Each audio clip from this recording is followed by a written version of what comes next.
Good morning sir. Yes, good morning all of you. आवाज आ रही है ठीक से? Yes yes sir. Sir. Yes. Husainabad Lucknow, GGIC Sarosa Bharosa, Ram Janki Sainik school, Pandit Deendayal Upadhyay, Baikunthpur and Champa Devi. आइए एक्सरसाइज 7.1 से सवाल पूछने हैं और 7.1 तक जो कॉन्ग्रुएंसी रूल्स, सर्वांग समता के नियम काम कर रहे थे वो एसएएस और एएसए आधारित कर दिए थे सवाल। ए आगे दो दो बचे हैं। ए एस ठीक है, वो आरएचएस बचा। और कौन सा बचा? एस और कौन सा?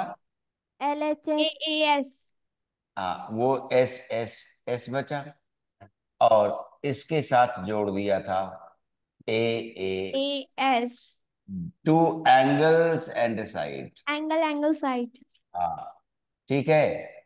और यस सर। बाकी दूसरी एक्सरसाइज में सवाल कुछ इन पर आधारित कर दिए होंगे। यस पहले सर। इस तरह से नहीं लिखा गया था। पहले एनसीईआरटी में हमारी कक्षा में ये 8वीं में था चैप्टर, और उस समय 8वीं में ये इस सीक्वेंस में एक्सरसाइजेस को सेट नहीं किया गया था।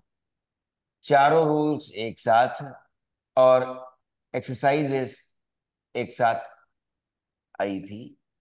ये अलग एक्सरसाइजेस कर दी हैं।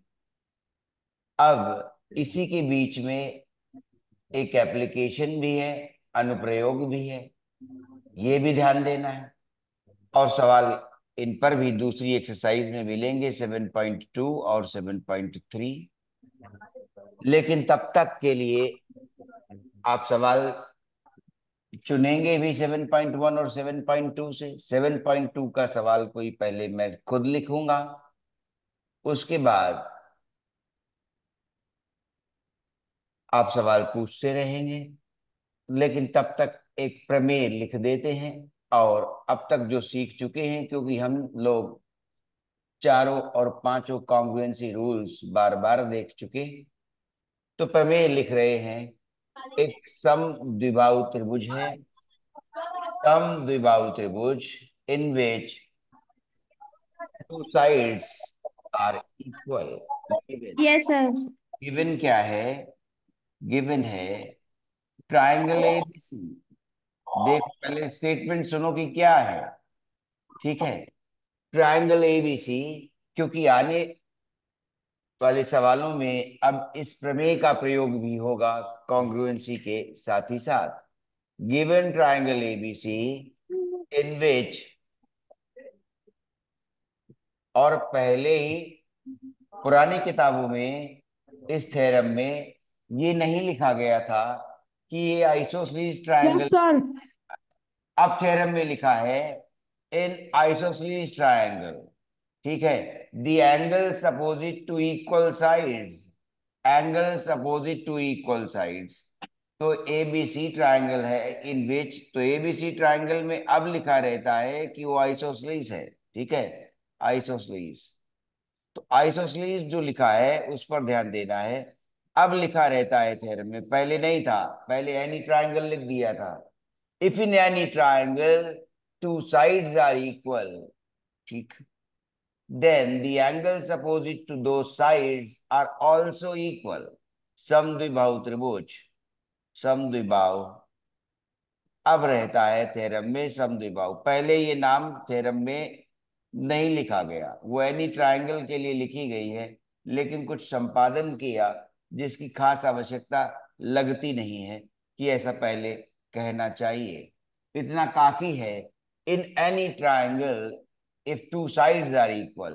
So triangle ABC is given in which we are given AB is equal to AC। ये दिया है। अब गिवन के बाद टू प्रूव लाना है। ठीक है, कह रहे हैं जो बराबर भुजाएं हैं उनके सम्मुख कोण बराबर होते हैं। बराबर भुजा ए बी, बराबर भुजा ए सी।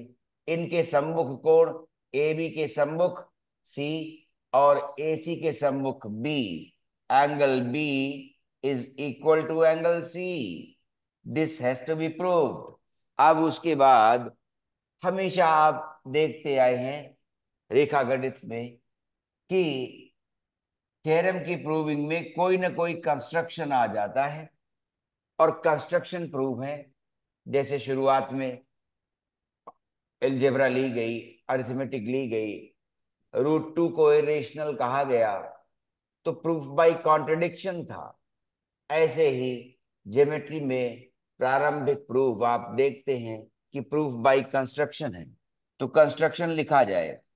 तो इस कंस्ट्रक्शन में भी स्टूडेंट्स और कई बार टीचर्स और कई बार पुस्तकें, ठीक है, भेद उत्पन्न कर देती हैं। कोई कहता है मीडियन बना दो, कोई कहता है एंगल बाइसेक्टर बना दो, कोई कहता है परपेंडिकुलर बाइसेक्टर बना दो। जो बनाता है वही यहाँ पर कहते हैं और फिर जिद भी करते हैं, कहते हैं ठीक तो है। Yes sir. ठीक है। हाँ। Yes sir. तो कोई मीडियन बना देता है, कोई एंगल बाइसेक्टर बना देता है, कोई परपेंडिकुलर बना देता है, और फिर कॉन्ग्रुएंसी कुक कर देता है। उसे मालूम है कि कॉन्ग्रुएंसी बनानी है, तो अल्टीमेटली वो कोई भी कंस्ट्रक्शन लेके कुक कर देता है ये कि बी और सी बराबर है। अगर यथार्थ स्वरूप में देखा जाए तो वो बात गलत साबित हो रही होती है, लेकिन स्टूडेंट जिद करता है सही तो है, सही तो है। वो उस बात को नहीं समझ पाता। जैसे अभी एक दिन ये डीपीएस वाले बता रहे थे कि कंस्ट्रक्शन में मैम ने क्या किया कि पैरेलल और इक्वल दोनों ले ली। जो कंस्ट्रक्शन किया तो पैरेलल और इक्वल दोनों ले ली। उसके बाद स्टूडेंट्स बहस कर रहे थे कि कॉमन सेंस की बात है, आप एक ही फीचर ले सकते हैं कि पैरेलल ले लीजिए साइड को, फिर इक्वल देख पाइए, या पहले से साइड को इक्वल ले लीजिए फिर पैरेलल देख पाइए। ठीक है। और थ्योरम सिमिलरिटी में रही होगी। ठीक है। सिमिलरिटी में जो 10वें की बात हो रही है उसमें तो कंस्ट्रक्शन का कोई औचित्य होता है, कोई कसौटी रहेगी कंस्ट्रक्शन की। ऐसे नहीं कि जो मनाया वही कर दिया। किसी ने कहा हमने एंगल बाइसेक्टर से लिखा है, कोई बाहर निकला एग्जाम से हमने मीडियन से लिखा है। ठीक है। अब प्रश्न उठेगा कि भेद हम समझा सकेंगे आपको कि वास्तविकता क्या है, कंस्ट्रक्शन में जो ये भेद उत्पन्न कर देते हैं सही क्या है। ठीक है। चलिए देखें कौन सा कंस्ट्रक्शन सही होगा, और क्या दो कंस्ट्रक्शन मान्य हैं ये भी देखना पड़ेगा। ठीक है। कंस्ट्रक्शन में पहला ले रहे हैं, एंगल ए का बाइसेक्टर खींचा है। एंगल ए का बाइसेक्टर खींचा है कंस्ट्रक्शन में। ठीक है। AD has been drawn bisecting angle A. AD खींच दी गई। ठीक है।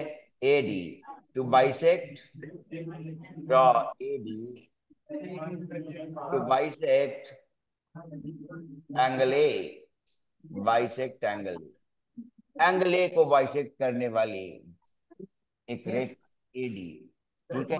अखंड वो एडी है। तो जब एंगल ए बाइसेक्ट हो गया तो हम कहेंगे एंगल 1 बराबर एंगल 2। ठीक है। ये चीज आएगी। अब टू प्रूव और कंस्ट्रक्शन, अब प्रूफ लिखते हैं। चलो देखो बड़ा सरल सा छोटा सा है। असली चीज ये थी कि आपने उपयुक्त कंस्ट्रक्शन किया है कि नहीं। ठीक है। ये बात ध्यान देना है। आइए, तो प्रूफ जनरली पार्ट कॉन्ग्रुएंसी का चल रहा है, सर्वांग समता का। हम ये समझते हैं कि अगर दो त्रिभुजों को, इसको और इसको, कॉन्ग्रुएंट प्रूव कर लेंगे तो फिर इनके संगत भाग बराबर हो जाएंगे। कॉन्ग्रुएंसी का इंप्लीकेशन रहेगा सीपीसीटी। कॉन्ग्रुएंसी का इम्प्लीकेशन मिलेगा सीपीसीटी। सीपीसीटी क्या सिखाया था? Corresponding parts of congruent triangles are equal. जब त्रिभुज सर्वांग सम हो जाएंगे तो उनके संगत भाग बराबर होंगे, माने एंगल एंगल के साथ और साइड साइड के साथ। संगत भाग माने भुजाएं संगत हों और कोण भी संगत हों। जैसे बी और सी यहाँ बेस एंगल हैं, तो दूसरे ट्रायंगल में बेस एंगल ही हों। ये तरीका। तो अब प्रूफ लिखते हैं, और उसमें ये ट्रायंगल जो एंगल बाइसेक्टर बनाने से, ठीक है, एडी एंगल बाइसेक्टर बनाने से जो दो ट्रायंगल हमें प्राप्त हुए हैं, हम उन्हें डील करेंगे। और एंगल बाइसेक्टर बनाया ही इसीलिए गया कि दो ट्रायंगल दिखें और फिर कुछ सही कसौटी के साथ हमें तथ्य और मिल जाए, तो फिर हम इन्हें कॉन्ग्रुएंट कह लेंगे। जब कॉन्ग्रुएंट कह लेंगे तो हमारी जो जरूरत है, जिस फीचर को बराबर दिखाना है, एंगल बी और एंगल सी, इन बराबर की भुजाओं के सम्मुख कोण हैं ये, इनको बराबर दिखाना था। थ्योरम ये कह रही है। तो बी और सी बराबर कहने हैं, कॉन्ग्रुएंसी ले रहे हैं triangle A B D, triangle A B D and triangle A C D. ठीक है, तो नाम कुछ इस तरह से ही लिखें और ध्यान रखें कि कॉन्ग्रुएंसी जिनकी बनती हो उसी तरह से ये वर्टिसेस आने चाहिए। ठीक है, ठीक, माने ए पर ए रखा गया, जब कॉन्ग्रुएंट करना चाहेंगे तो इस रेखा के अबाउट अगर ये पन्ने पर लिखा होता तो ऐसे मोड़े, तो ये दूसरी ट्रायंगल के लिए ए वहीं रह गया, ए के साथ ए, और ये सी जहां बराबर कहना है वो पलट कर बी पर आ गया। ठीक है, और डी फिर से दोनों के लिए सेम। ठीक है, डी भी सेम है, ए भी सेम। आइए, तो पहला पार्ट लिख रहे हैं, क्या जरूरत मिली हमें, देखें। ए बी बराबर, जो पहले तरीका ज्योमेट्री में ये बनाइए, जो गिवन हो पहले उन्हें लिख लिया करिए। ठीक है, तो जल्दी बात क्लैरिटी है, यस स्पष्ट सर। स्पष्ट जल्दी हो जाता है। ठीक है, तो पहला पॉइंट हमने लिया क्या, कि ए बी बराबर ए सी, ये गिवन था। दूसरा पॉइंट कुछ मिल रहा है, मिल रहा है एंगल वन बराबर एंगल टू। ठीक है, इसको क्या लिख दोगे, कंस्ट्रक्शन से हमने ऐसा किया है, कंस्ट्रक्शन से आया। और अब और क्या हो, साइड मिल गई एंगल मिल गया, साइड मिल गई एंगल मिल गया। अगर ये साइड हम कह दें दोनों में कॉमन है, तो side angle side, side angle और साइड। ठीक है, ये बात आ गई। तो अब देखते हैं आसानी से, दोनों ही त्रिभुजों में भुजा ए डी जो आई है वो कॉमन है, उभयनिष्ठ है, तो उसको लिख दीजिए कॉमन साइड। ठीक है, चित्र में दिख रही है कि कॉमन है। ठीक है, तो कॉमन साइड लिख दी। अब दिख गया एस ए एस। ठीक है, तो पता चला therefore triangle ABD is congruent to triangle, triangle ABD congruent है किसके, एसीडी के, ट्राइंगल एसीडी। अब जब कॉन्ग्रुएंट हो गए तो सर्वांग समता का नियम ये कहता है कि दोनों ही त्रिभुजों के संगत भाग बराबर होंगे। हमें जो चाहिए, बराबर तो अब अन्य चीजें भी हो गई, ठीक है, लेकिन हमें जो एक चाहिए विशेष, वो है एंगल बी एंगल सी। तो जैसे ही कॉन्ग्रुएंसी पूर्ण हो जाएगी, हम लिखेंगे therefore by C P C T, इतना ही लिखा जाता है, by C P C T. ठीक है, क्या, एंगल बी बराबर एंगल सी। क्यों, त्रिभुज सर्वांग सम हो चुके हैं, और सर्वांग समता का अर्थ और नियम दोनों ही कह रहा है कि अब संगत भाग बराबर होंगे। जिन भागों को बराबर दिखाना था स्वयमेव वो बराबर हो जाएंगे। हमें बी और सी को बराबर कहना था, हम कॉन्ग्रुएंसी प्रूव कर चुके हैं, हम लिख देंगे एंगल बी बराबर एंगल सी। कॉन्ग्रुएंसी का इम्प्लीकेशन है क्या, corresponding parts of congruent triangles must be equal, angle B equal to angle C.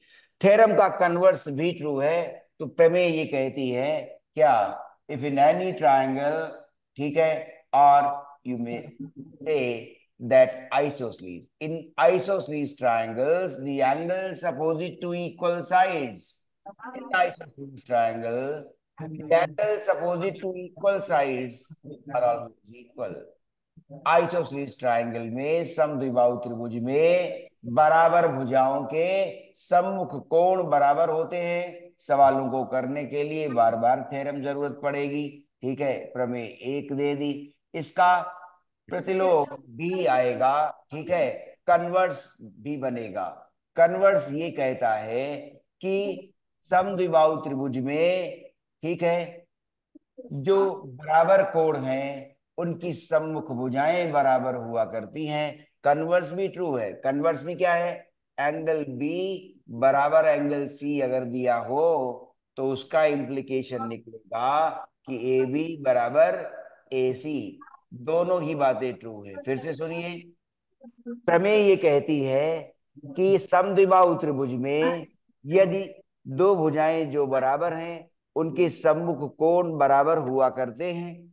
Theorem का प्रतिलोम क्या कहता है, कन्वर्स जो है विपरीत स्टेटमेंट, वो क्या कहता है, वो कहता है समद्विबाहु त्रिभुज में यदि दो कोण बराबर हो तो उनकी सम्मुख भुजाएं बराबर हुआ करती हैं, सदैव ही। तो ये देखिए कन्वर्स था कि अगर एंगल बराबर है तो भुजाएं बराबर होंगी। और थ्योरम कह रही थी कि यदि साइड्स बराबर हैं तो एंगल्स बराबर होंगे।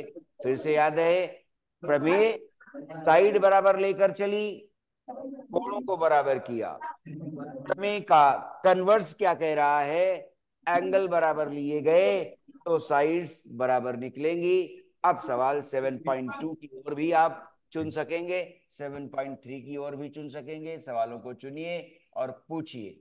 7.2 और 7.3, चलिए पूछिए। मिसलेनियस होगी तो वो भी देखेंगे। सातवां नंबर। डिफिकल्टी लेवल एसेस सातवां करिए। नंबर।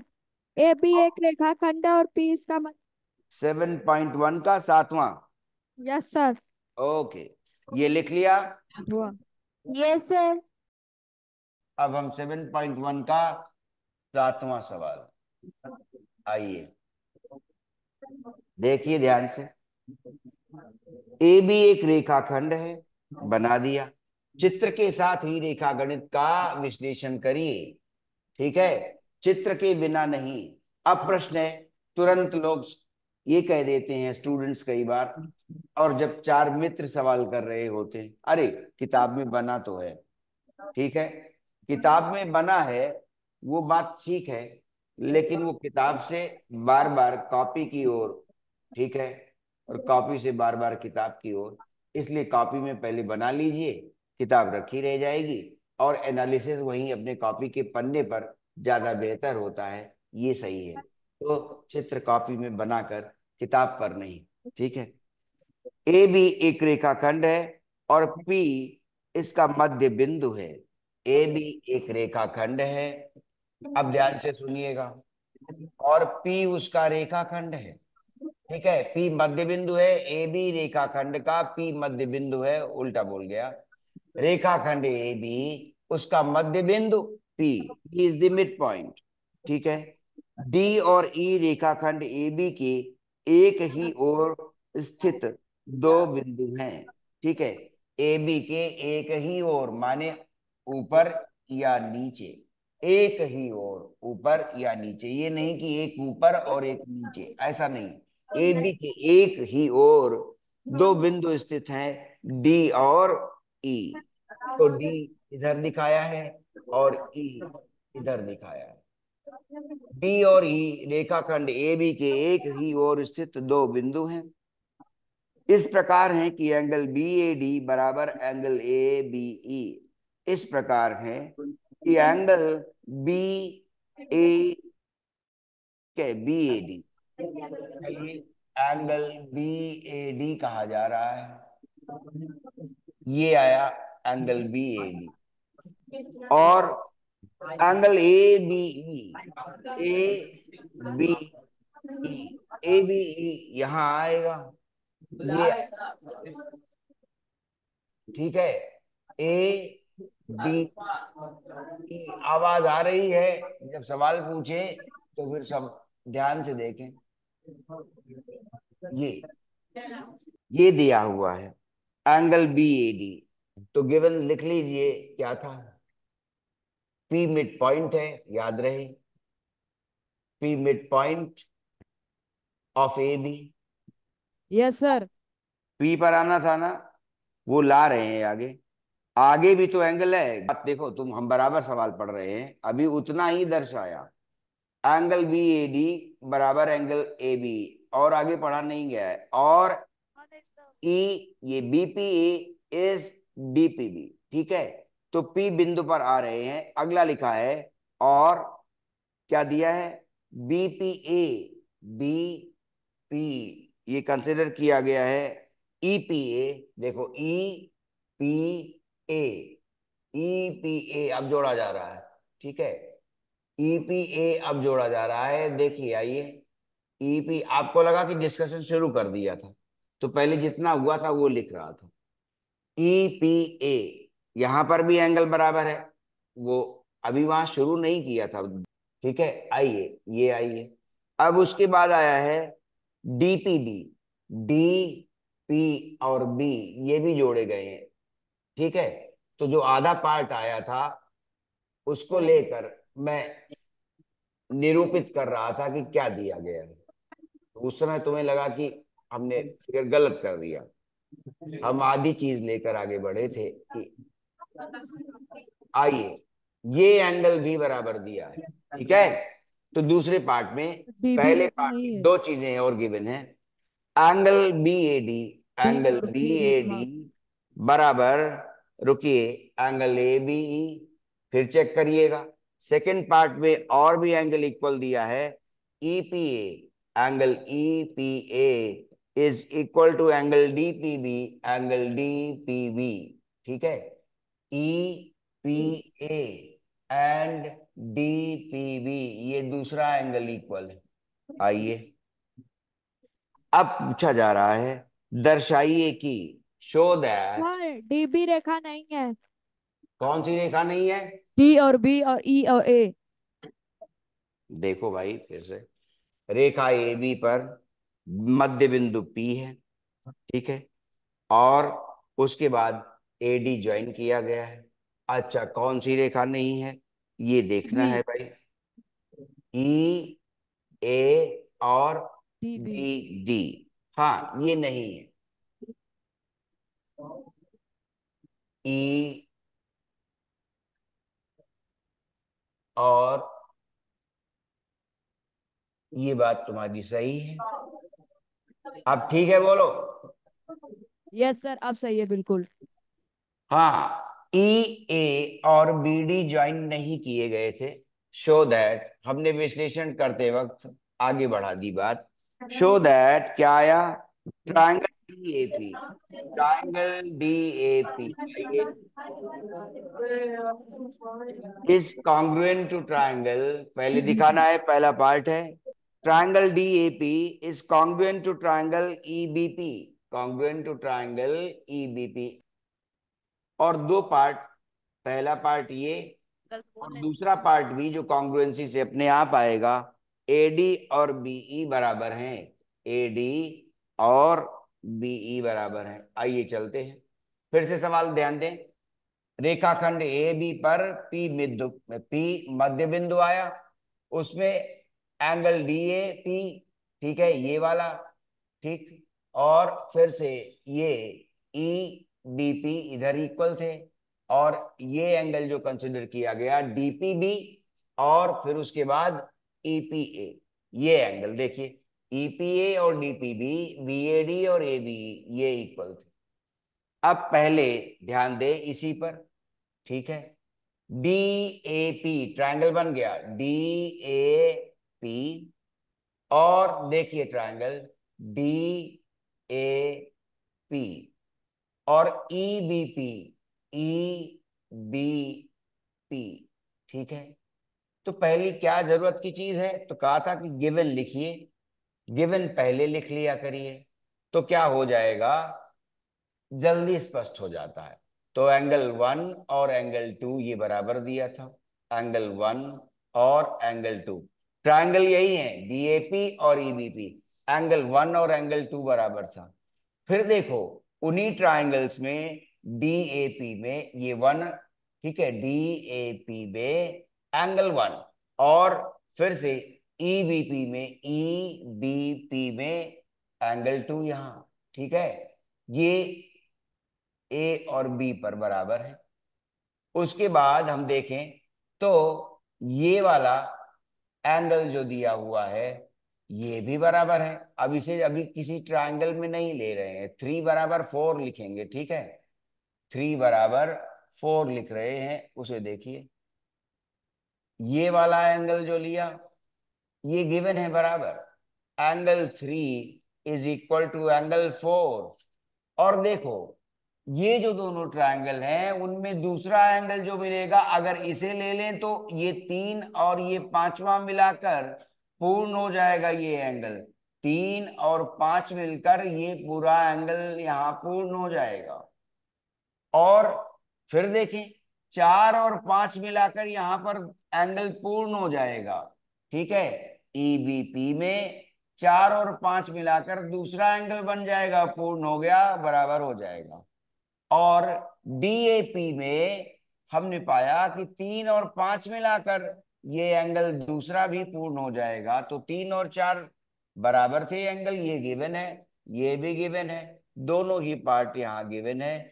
अब जो 3 और 4 बराबर है इसमें ये एंगल हमने अपनी ओर से जोड़ दिया, दोनों में बराबर भाग जोड़ दिया, 1 5, दोनों में ही एक ही चीज जोड़ दी है, बराबर तो तब भी रहेंगे।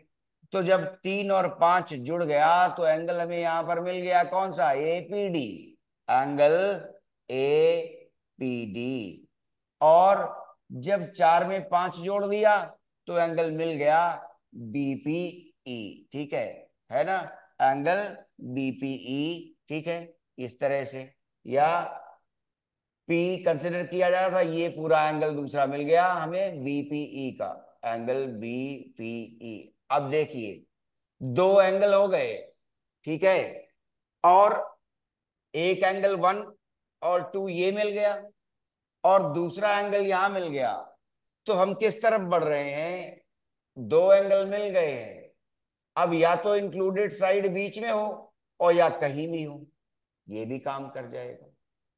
तो इंक्लूडेड साइड इन एंगल्स के बीच में देखें, क्या इंक्लूडेड साइड आ रही है, angle side, angle, angle side, और ये एंगल, फिर से एंगल साइड और एंगल, ठीक है। तो साइड मिल रही है, साइड कौन सी मिल रही है, एपी बराबर पीबी, ठीक यस है। सर। या एपी बराबर बीपी। क्यों, ऐसा क्यों है, पी मध्य बिंदु दिया हुआ है, रेखाखंड P is the mid point, P mid point था किसका, रेखाखंड AB का, रेखाखंड AB का P मिड पॉइंट था, तो AP बराबर PB आ गया। देखो AB बराबर BP आ गया। तो अब हम क्या देखेंगे, दोनों ही ट्रायंगल्स में देखो, DAP और EBP में, DAP एंगल 1 और EBP में एंगल 2 जो यहां पर बना है इक्वल दिया था, एक एंगल इक्वल हो चुका। दूसरा एंगल हमने कैसे इक्वल निकाला, वहां सवाल में दिया गया है कि 3 और 4 बराबर है, ये दिया हुआ था। 3 में हमने 5 जोड़ा और 4 में भी एक एंगल 5वां जोड़ दिया, तो भी बराबर होगा। उस एंगल के नाम आ गया एपीडी और बीपीई, ये एंगल फिर बराबर हो गया। जब 2 एंगल बराबर हुए, अब हम भुजा या तो कहीं अलग ढूंढें या मध्य में मिल जाए, मध्य में मिली है क्या, देखो ट्रायंगल बनाओ डी ए पी, ये भुजा मध्य में आएगी कोणों के, ये कोण और ये पूरा कोण, ठीक है, इस तरह से, ये बात ध्यान दे, ठीक है। और हम्म। यहां पर पी भी कंसिडर किया गया, ये भुजा आ रही है, ठीक है। तो ये भुजा कंसिडर कर लें यहां पर।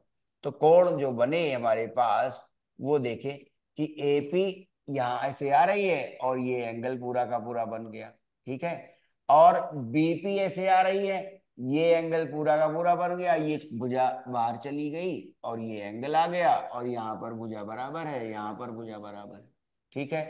तो ये ट्रायंगल्स हमारे पास कॉन्ग्रुएंट आ गए, कैसे, therefore these two triangles are congruent, कैसे आए कॉन्ग्रुएंट, बाई ASA आ गया कॉन्ग्रुएंट। अब जब सर। कॉन्ग्रुएंट हो गए तो फिर CPCT से जरूरत की चीज बराबर मिल जाएगी। CPCT क्या कहेगा? By CPCT, therefore by CPCT उनके संगत भाग बराबर होंगे। देखें, AD पूछी गई है, AD उसी ट्रायंगल DAP में है, और BE उसी ट्रायंगल EBP में है। ठीक है, तो ये दोनों भुजाएं क्या, AD और BE बराबर हो गए, इंप्लाइज। ठीक है, yes therefore sir. By CPCT क्या हुआ, AD is equal to BE, triangle congruent हो चुके हैं। कुछ कहना है बताओ, आगे का सवाल पूछो। सर 13 नंबर। 8वां।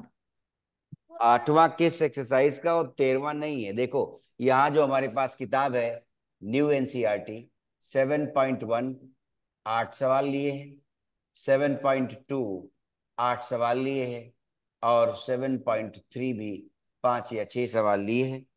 आप कौन सा सवाल पूछ रहे हैं? आप बोलेंगे तब हम जानेंगे। सर 7.1 का 8वां। अब वो 13वां कौन किसका बता रही है? 7.3 में 5 सवाल लिखे गए।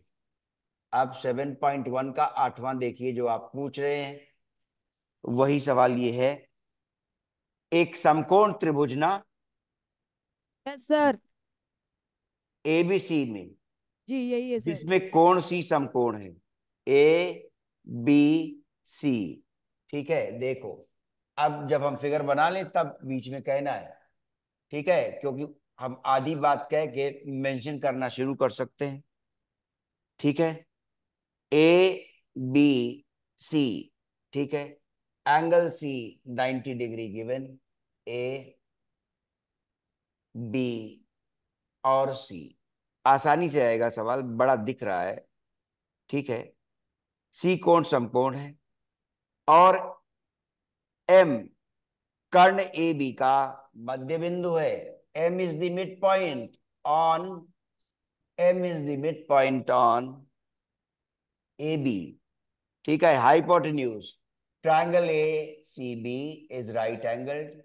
ठीक है, और M is the mid point of the hypotenuse. और उसके बाद C को M से मिलाकर D तक इस प्रकार बढ़ाया गया है कि DM और CM बराबर हो गए हैं। ठीक है, इसको इससे मिलाया और इस CM को यहां तक बढ़ाया। इतना बढ़ाया कि ये कह रहे हैं कि CM और DM बराबर निकल आए हैं। ये भी देखना होगा। ठीक है, CM और DM बराबर मिल रहे हैं। ठीक है, CM and DM being equal, तो ये भी लिख लीजिए, CM एंड DM ये इक्वल दिए हैं। एंगल C 90 डिग्री दिया हुआ है। M is the midpoint of AB। M is the midpoint of AB। AB का मिड पॉइंट है, मिड पॉइंट ऑफ AB। और उन्होंने कहा कि C को M से जोड़कर उसे आगे बढ़ाया गया, such that CM is DM। उसके बाद ज्वाइन कर दिया होगा B को D से, बिंदु D को बिंदु B से मिला दिया गया है। हाँ, ये भी हुआ, मिला दिया। अब देखिए, फिगर कंप्लीट हो गया, फिर से देखिए, BCAMD पूरा फिगर कंप्लीट हो गया। आइए दर्शाइए कि पहला भाग है, पहला पार्ट क्या मांग रहा है, दर्शाइए, शो दैट। AMC। ठीक है, पहला पार्ट है triangle AMC। Triangle AMC is congruent to triangle BMD। Yes sir. Note करो, triangle AMC congruent to triangle BMD। BM और D क्या दिया हुआ था ये देखें। ठीक है, CM और MD ट्रायंगल यही लिए गए, ठीक है, यही ट्राइंगल्स लिए, एएमसी एंड बीएमडी, यही ट्राइंगल लिए गए। अब इनमें हम क्या देखेंगे, पहला पार्ट था सीएम, ये वाली भुजा इसके बराबर है, अगर ये दो त्रिभुज ले रहे हैं, ये वाला और ये वाला, ठीक है ना, ये और ये बराबर, ठीक है। क्यों, ये कंस्ट्रक्शन थे, दिया हुआ था, गिवन था, सीएम इक्वल टू डीएम, ये गिवन है, गिवन कंस्ट्रक्शन था ये, ठीक है। उसके बाद एक के बाद दूसरा पॉइंट क्या गिवन है, दूसरा पॉइंट भी गिवन है, मिल जाएगा, बीएम और एएम बराबर है, ठीक है, बीएम बराबर एएम। क्यों बीएम और एएम बराबर हैं, बोलो। एम मिड पॉइंट है, M is the mid point of A B, M is the mid point of A B, ठीक है, ए बी का मिड पॉइंट था, तो फिर क्या हुआ, यहां लिख लीजिए, एम बीइंग मिड पॉइंट, ये मिड पॉइंट है किसका, ए बी का, रेखाखंड ए बी का ये मिड पॉइंट था, ठीक है।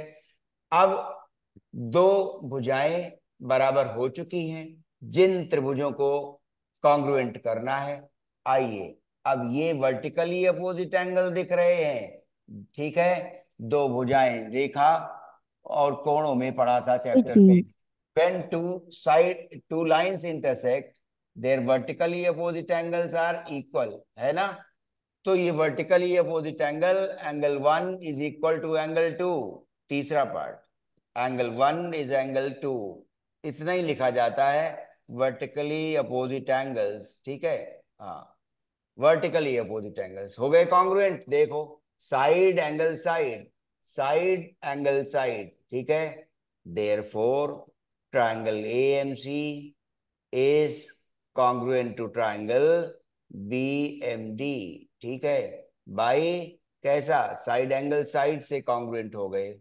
अब शायद इसके नीचे फीचर ही आ जाएगा, उसे देख लीजिए एक मिनट और। एंगल डीबीसी एक समकोण है, ठीक है, डीबीसी भी समकोण बनेगा, ये ध्यान देना है। तो अब जब ये कॉन्ग्रुएंट हो चुके, ये कॉन्ग्रुएंट हो गए, तो अगर हम ये देख सकें कि ये ए सी और ये इसके पैरेलल जा रही है, तो आसानी से देख सकते हैं कि जब ये कॉन्ग्रुएंट हो गए, तो ये एंगल तीसरा बराबर एंगल चौथा कॉन्ग्रुएंट हो चुके हैं, तो तीसरा और चौथा बराबर हो सकता है, तो इसके बाद बाई सीपीसीटी हम कह सकते हैं क्या, तीसरा बराबर चौथा एंगल आ जाएगा, क्योंकि ट्रायंगल्स हम कॉन्ग्रुएंट प्रूव कर चुके हैं, तो तीसरा बराबर जब चौथा आया, तो हम क्या कहेंगे, क्या ये अल्टरनेट एंगल्स हैं 3 and 4, but angle 3 equal to angle 4 में क्या हुआ, ऑल्टरनेट एंगल्स है, ठीक है, ऑल्टरनेट एंगल्स हैं, तो फिर क्या हो गया, ये वाला देखो 3 बराबर 4, और ये लाइन ऐसे गई, देखो ध्यान से, ए बी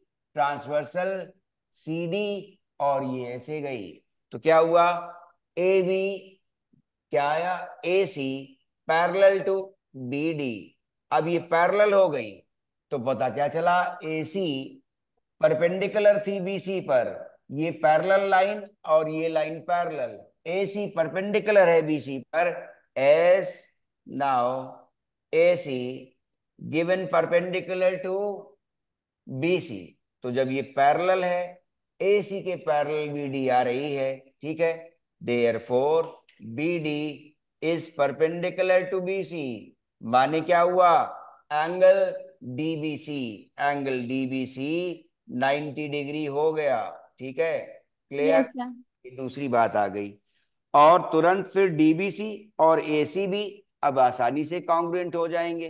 क्यों, यस सर।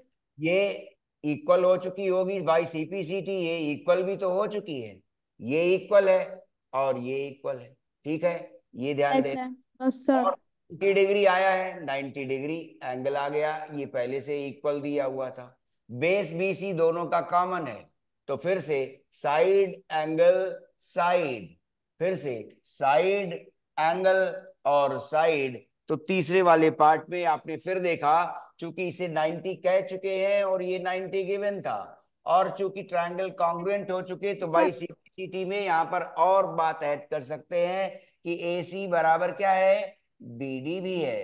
ठीक है, तो अब base B C common, A C बराबर B D, angle B and angle C 90 degree, इसलिए तीसरे पार्ट में डीबीसी और एसीबी कॉन्ग्रुएंट हो गए।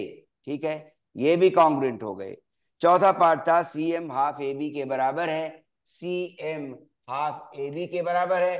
तो जब ये वाले ट्रायंगल कॉन्ग्रुएंट हो गए तो ए बी बराबर सी डी हो गया। फिर से सुनो, ए बी बराबर सी डी भी हो जाएगा जब हम तीसरे पार्ट में ट्रायंगल्स को कॉन्ग्रुएंट कर चुके। ठीक है, तो जब ए बी बराबर सी डी हो जाएगा तो हमें ध्यान देना होगा क्या, मिड पॉइंट था ना एम ए बी के लिए। ठीक है, तो अब हम कहेंगे कि ए बी बराबर सी डी है, अगर ए बी बराबर सी डी अगर दिया है तो हाफ ए बी बराबर हाफ सी डी आया। ठीक है, और फिर जब हाफ ए बी हमने कंसिडर किया तो मिड पॉइंट कहना है ना, C M half A B के बराबर है C M half C D, C M हो गया। क्यों, ये देख चुके थे सी एम और डी एम बराबर थे, देखो पहले ही लिखा है गिवन में था सी एम और डी एम बराबर थे, तो हाफ सी डी को क्या लिख देंगे, हाफ सी डी को लिख देंगे हाफ।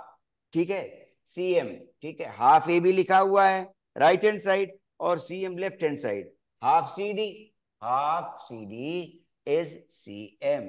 ठीक है, ये भी आ गया, चारों बातें प्रूव हो गई।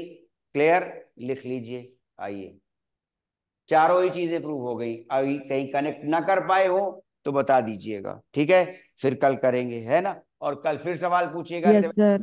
7.3 प्लस, इस सवाल में अगर कोई पार्ट कनेक्ट ना कर पाए हो तो फिर पूछिएगा कल, ठीक है। Yes okay. Sir, thank you sir.